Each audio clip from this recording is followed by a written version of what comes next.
What do you see from Charlotte's defense film? They seem to be playing pretty well.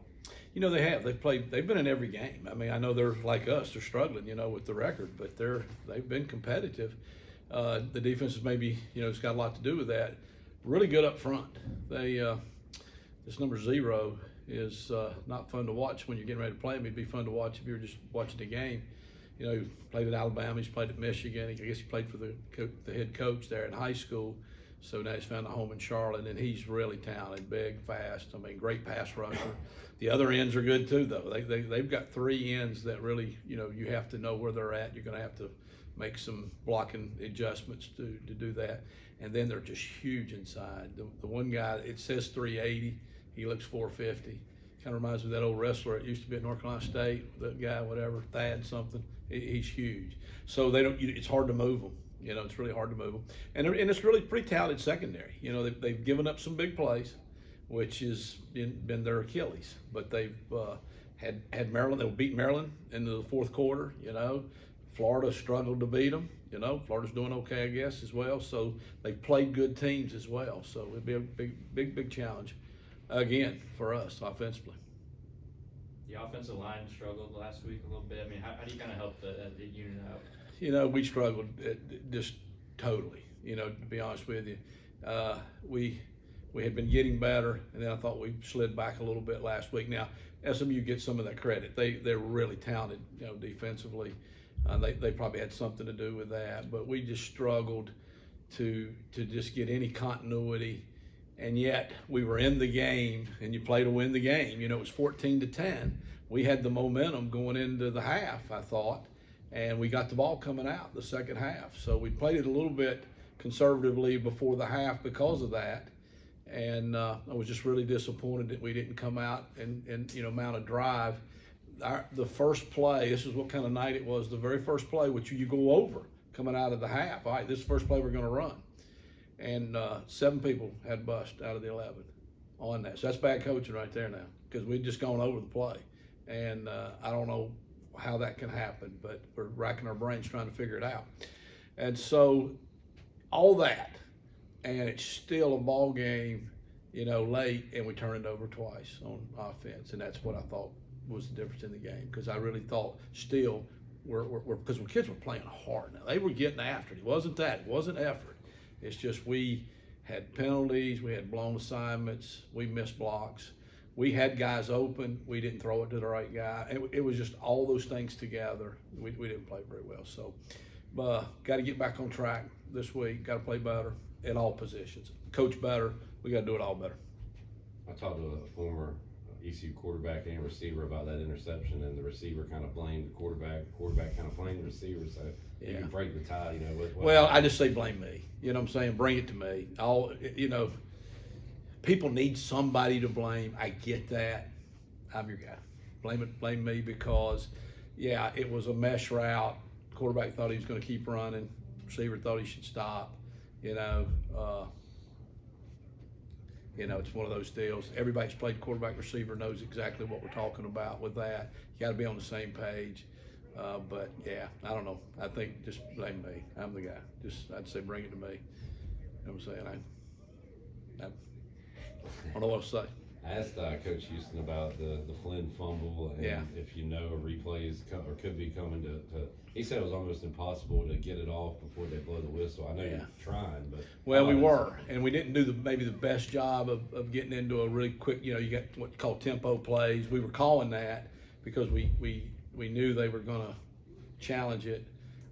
I couldn't tell, we could see the replay. I said, it's inconclusive. I think that's the word. I didn't see how they could see, but he did. He fumbled it. Flynn, said later that he fumbled the ball. The guy just took it from him. The guy just out, wrestled him for the ball.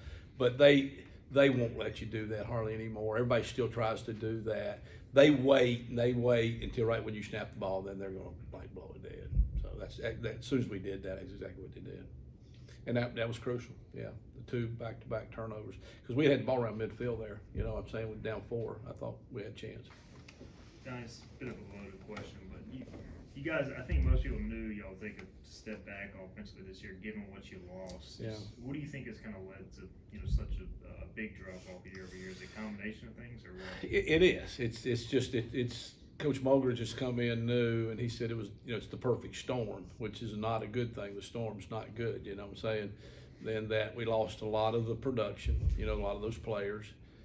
We just lost them all everywhere. But, you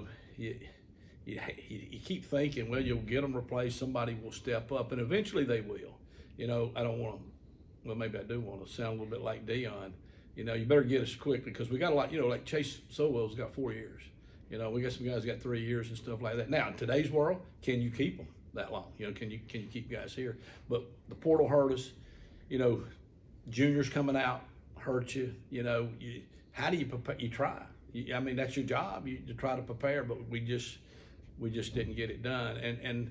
But we're not disappointed with the guys we got. We love the guys we got. You know what I'm saying? So we're not doing that at all either. We just got to play better. I mean, we just got to do better. We got to do better because we are better than we're playing. We're better than this, and still got some season left though. That's one thing. I would have thought it could have been really bad Sunday. Could have been a bad practice on Tuesday. I've had a lot of great years. I've had some bad years. It's not my first bad year, so I've been through it before. I was hoping I wouldn't have to do it again, but I did. But the kids came out Tuesday. Coach is just doing a good job. I've never seen Coach Houston better. And, that's when you really see the greatness. Because when things are going right, like we were watching some tape, I said, all right, we got to figure out what are we not doing that we used to do. So I put a play on there. We're playing Temple, and Keaton Mitchell goes in motion. He knocks the ball out of Holton's hands. Holton picks it up off the ground, throws it out there to Keaton blindly, and he goes 75 yards and scores. I thought, well, okay, that wasn't coaching. That wasn't special. That wasn't anything. We just got some guys but we were on a roll. Seems like when you're on a roll, things start to go your way. And when you're not on a roll, man, it just seems like everything goes against you, So we just got to break the string. And I think how you do that is you go win. Kids, as long as they keep playing hard, though, they'll be okay. You see some things to build off of with Mason, getting that Yeah, stretch of it's hard to lose a game like that and then list some positives, which you do. We list positives, we list negatives. Mason grew in that game. He definitely is a great competitor. He has got the want to in him. I thought he's starting to earn the respect of the other players. I see that. That's been a big thing at quarterback, the drop off from having an experienced quarterback who was the total leader of the team, especially the offense.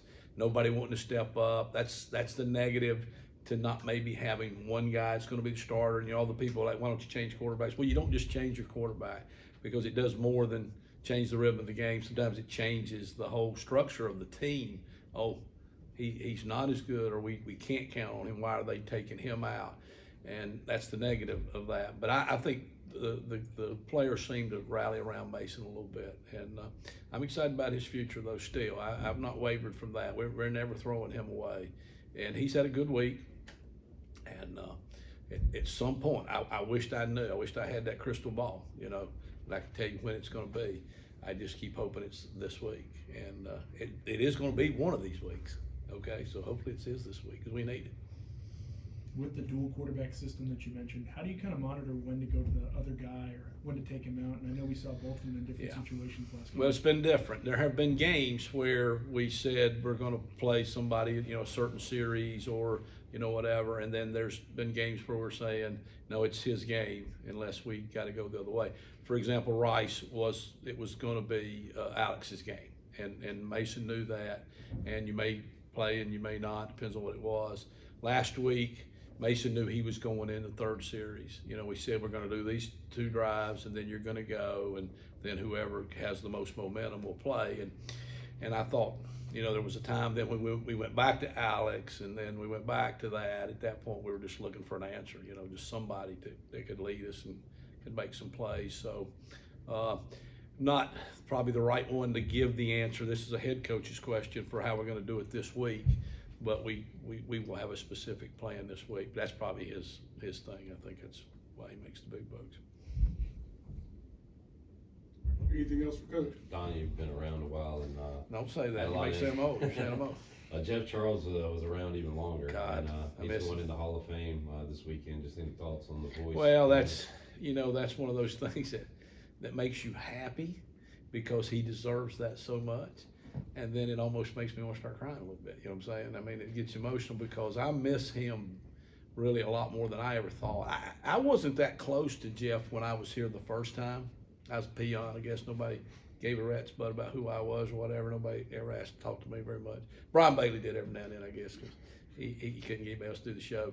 But it came back. I did so many more of these things with Jeff, and he was special now.